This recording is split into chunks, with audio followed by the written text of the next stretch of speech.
मुझे दिखता था वो 500 साल का संघर्ष, मुझे दिखता था 140 करोड़ लोगों की श्रद्धा, सपने, और देश के गरीब गरीब लोगों ने पाई पाई देकर के मंदिर बनाया है जी। ये राजनीति हथियार ऐसे लोगों के लिए। और देखिए राम मंदिर का, ऐसे लोग हैं राम मंदिर कर रहे हैं, तुम्हें मार देंगे, ऐसा करके वोट बैंक बनाने का एक तरीका था। अब हुआ क्या, राम मंदिर बन गया तो उनके हाथ से वो मुद्दा ही चला गया। अब वो किसी को डरा नहीं पा रहे हैं, राम मंदिर आ जाएगा, आ गया, कुछ नहीं हुआ, आग नहीं लगी कोई। मैं राम मंदिर प्राण प्रतिष्ठा की बात करती हूँ। इसको एक राजनीतिक रंग नहीं चढ़ना चाहिए था, लेकिन हो गया है। और जब इलेक्शंस आ गए हैं तो फिर चाहे ऑपोजिशन हो या बीजेपी हो, एक दूसरे पर आरोप लगाते हैं, तुम पापी तुम पापी। कांग्रेस कहती है कि इसका राजनीतिकरण बीजेपी ने किया इसलिए वो पापी है। बीजेपी कहती है कि न्योता देने के बावजूद आप प्राण प्रतिष्ठा में आए नहीं इसलिए आप पापी हैं। तो इसे आप कैसे देखते हैं? पहली बात है कि इसका राजनीतिकरण किसने किया, और इसको आज की घटनाओं से मत, जब हमारा जन्म भी नहीं हुआ था, हमारी पार्टी पैदा भी नहीं हुई थी, उस समय अदालत में ये मामला निपटाया जा सकता था, समस्या का समाधान हो सकता था। भारत विभाजन हुआ तो विभाजन के समय ये तय कर सकते हैं, चलो भाई इतनी इतनी चीज़ें ऐसा कर लो, वो नहीं किया गया। क्यों? कि एक ऐसा हथियार हाथ में है, जो हथियार वोट बैंक पॉलिटिक्स के लिए मजबूती का एक दांव है, इसलिए उसको पकड़ के रखा गया और बार बार उसको भड़काया गया। अब जब ये अदालत के अंदर मामला चल रहा था, अदालत में अभी जजमेंट ना आए वहां तक कोशिश की गई। न्यायिक प्रक्रिया से होना चाहिए, तो हमारा संविधान हमें कहता है और सरकार की तो जिम्मेवारी है, लेकिन उसमें भी अड़ंगे डालना, ये क्यों? क्योंकि उनके लिए ये राजनीतिक हथियार था, ऐसे लोगों के लिए। और देखिए राम मंदिर का, ऐसे लोग हैं राम मंदिर कर रहे हैं, तुम्हें मार देंगे, ऐसा करके वोट बैंक बनाने का एक तरीका था। अब हुआ क्या, राम मंदिर बन गया तो उनके हाथ से वो मुद्दा ही चला गया। अब वो किसी को डरा नहीं पा रहे हैं, राम मंदिर आ जाएगा, आ गया, कुछ नहीं हुआ, आग नहीं लगी कोई।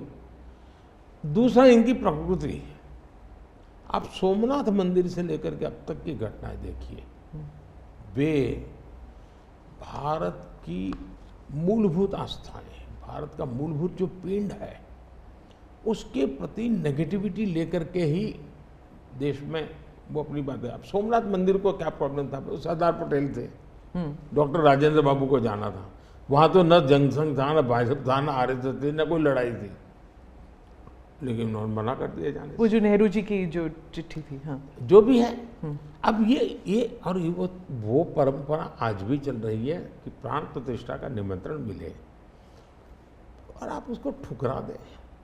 सचमुच में तो आपको गर्व होना चाहिए कि ये राम मंदिर निर्माण करने वाले जो भी लोग हैं, जिन्होंने संघर्ष भी किया है, वे आपके सारे पाप भूल करके, सारे आपके गुनाह भूल करके घर में आकर के आपको इनवाइट कर रहे हैं और नए से व्यवहार शुरू करना चाहते हैं। आप उसको भी उस पुराने मिजाज से ठुकरा दें, तब लगता है कि आपके लिए वोट बैंक एक बहुत बड़ी आपकी मजबूरी है, और उस वोट बैंक के चलते इस प्रकार की चीज़ें होती रहती। और ये किसी को नीचा दिखाना, किसी का अपमान करना, ये अपना अधिकार मानते हैं। और मैं कभी कभी कहता हूँ, वे तो नामदार है, हम तो कामदार है। अब मैं नॉर्थ ईस्ट जाऊँ, वहाँ के लोग कोई कपड़े पहना दे, मैं पहनता हूँ, उसकी भी मजाक उड़ाना, यानी हर चीज़ की। मैं तमिलनाडु जाऊँ, लुंगी पहनूँ, तो उनको लगता है देखो ये कर रहा है, वो कर रहा है। मैं हैरान हूँ जी, इतनी नफरत लोकतंत्र में नहीं होती है, नहीं होनी चाहिए। देखिए हमारे लिए, मैं मानता हूँ ये न राजनीति का विषय हम लोगों के लिए है, न होना चाहिए और न कभी होगा। हमारे लिए एक जबरदस्त आस्था का विषय है जी। और ये कोई प्रभु राम का संबंध कोई मेरे कारखाने में नहीं आया जी, हजारों साल से और दुनिया के अनेक देशों में है।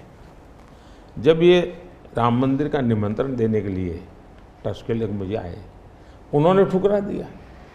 मैं सोचने लगा इतना बड़ा मुझे दायित्व दिया जा रहा है, मैं अपने आप को योग्य क्या कैसे करूं, अपने आप को योग्य कैसे बनाऊं। तो मैंने कुछ लोगों की एडवाइस ली, कुछ संतों की, कुछ जानकार लोगों की, मेरी स्पिरिचुअल लाइफ से जुड़े हुए कुछ लोगों को मैंने पूछा कि भाई मैं इसको एक प्रधानमंत्री के रूप में इस कार्यक्रम को नहीं लेता हूँ, एक राम भक्त के रूप में करना चाहता हूँ, मुझे क्या करना। उसमें से मुझे सुझाव आया, तो सुझाव तो बहुत, लेकिन मैंने फिर कुछ अध्ययन भी किया और मैंने मनोमन तय किया कि मैं 11 दिन का अनुष्ठान करूँगा। और मैं ज़मीन पे सोता था, नारियल के पानी पर रहता था और तय किया मैं प्रभु राम जहाँ जहाँ गए थे उसमें जहाँ भी मैं जा सकता हूँ जाने का प्रयास करूँगा। और वहाँ मैं अपना, जब मैं श्रीरंगम मंदिर में गया, दक्षिण भारत में, हाँ। दक्षिण भारत में, और कंब रामायण का मैंने पाठ किया वहाँ, तब मुझे वहाँ के लोगों ने बताया कि साहब 800 साल पहले जब कंब रामायण की रचना हुई तो पहला पाठ इसी जगह पे हुआ। और मैं देख रहा सबके आंख में आंसू थे। ये जो मैंने अनुभूति की है साउथ में खास करके, यहाँ बैठे हुए लोगों को अंदाज नहीं आएगा जी कि क्या भक्ति है, क्या आस्था है और कितनी पवित्रता है उसमें। मेरा कार्यक्रम नोन नहीं था, मेरा काम भी ऐसा व्यक्तिगत था, लेकिन जो जन सामर्थ्य एक प्रकार से मुझे उनके भाव में अनुभव कर रहा था, तो मेरे लिए शायद मेरी स्पिरिचुअल जर्नी की एक बहुत बड़ा महत्वपूर्ण एक 11 दिन की घटना मैं देखता हूँ। मैं और राम मंदिर प्राण प्रतिष्ठा को मैंने बहुत गंभीर लिया था जी। मैंने एक इवेंट के रूप में नहीं लिया था जी, मेरे लिए वो इवेंट नहीं था। वो एक स्पिरिचुअल मूवमेंट था आपके लिए?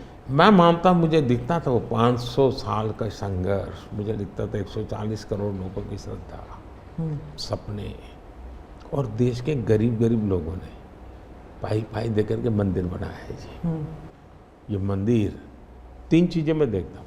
एक, 500 साल का अविरत अखंड एक निष्ठ संघर्ष, लाखों लोगों का एक काम के लिए बलिदान। दूसरा, लंबी न्यायिक प्रक्रिया, इतने सालों की न्यायिक प्रक्रिया, और न्यायिक प्रक्रिया के हर तराजू से तूल करके निकला हुआ, कसौटी हुआ। दूसरा, टेक्नोलॉजी का उपयोग, ASI के द्वारा उसकी खुदाई, सबूत, ये एक बहुत बड़ा। और चौथा, हिंदुस्तान के कोटि कोटि लोगों ने 1-1, 2-2, 5-5 रुपया जो भी दे सकते दे करके ये मंदिर बनाया है। ये मंदिर सरकारी खजाने से नहीं बना है।